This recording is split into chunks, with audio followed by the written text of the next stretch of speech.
Senko, Pličanič, a vam to ime pozvoni na zvonec? Ne.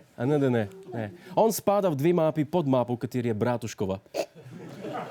Na dan so pripravili podatki o njegovem smotrnem ravnanju z davkoplačevalskim denarjem.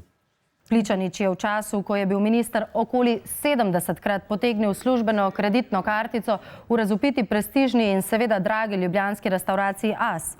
Šlo je za delovne sestanke, večinoma v dvoje, včasih se je na službeno kosilo, ki ga je praviloma poplaknil tudi z lepo količino vina, odpravil kar sam. Senko je bil lačen, tudi žejen, potreben kvalitetnega druženja, kljub temu, da je na delovne sestanke v prestižno restauracijo As zahajal tudi sam. In kaj je rekel sebi v bran? Ne, gre za investicije, uspešne dolgoročne odnose. To je jasno povsod po svetu. Medsebojne vljudnosti in pozornosti so pomemben del službene komunikacije. Ker smo ljudje in ne roboti, so eden od temeljev uspeha v življenju. Investicije v uspešne dolgoročne medsebojne odnose razumemo. Smo pa prej tudi slišali, zahajal kar sam. Torej govoriš o medsebojnih odnosih med tabo in školjko? Ali pa med tabo in tvojo prebavo? Pa dajmo pogledati, kaj si kaj jedel, Senko, ti in tvoja namišljena družba. Najraje je naročal dišečega traminca, vinogradnika Štajerja iz Apač, hišno malvazijo Svetozarja Razpopoviča, lastnika gostilne As in ne nazadnje Batičev roze iz Šempasa. Izbran Pličaničev okus včasih preseka Aperol špric ali 4 kozarci viskija. Dajmo se malo skoncentrirati na te pijače. Malvazija, viski, štekam, v redu. Ampak roze, dišeči traminec, Aperol špric. 50 let star tip, možat, šarmanten, postaven, se pocrklja z kozarcem dišečega traminca? Z Aperolom? Z rozejem, Senko? Res? Mogoče si zahajal v restauracijo tudi sam, ampak mi smo zadevi prišli do dna.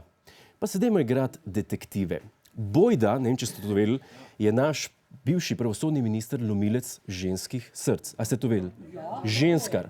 Torej, imamo ženske, imamo damske pijače in imamo intimno restauracijo. Monsieur Senko Pličanič, meni se zdi, da so vaše investicije v uspešne dolgoročne medsebojne odnose v bistvu investicije v kratkoročne spolne odnose in to na davkoplačevalski denar. Guilty! Mi smo svoje izsledke predstavili, tvojim bejbam smo plačevali večerje in ti pripravljali vlažen teren. Ampak, kolikor si ti štoraz, da so te tako dobili, grem stav, da ga na koncu niti na moču nisi. Jaz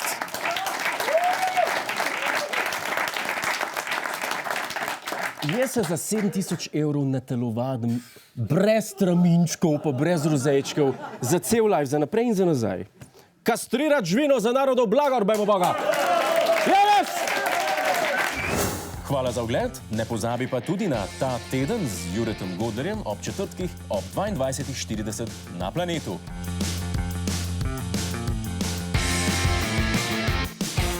Hej tujec, polajkaj nas na Facebooku, posledi nas na Twitterju in naroči se na naš YouTube kanal.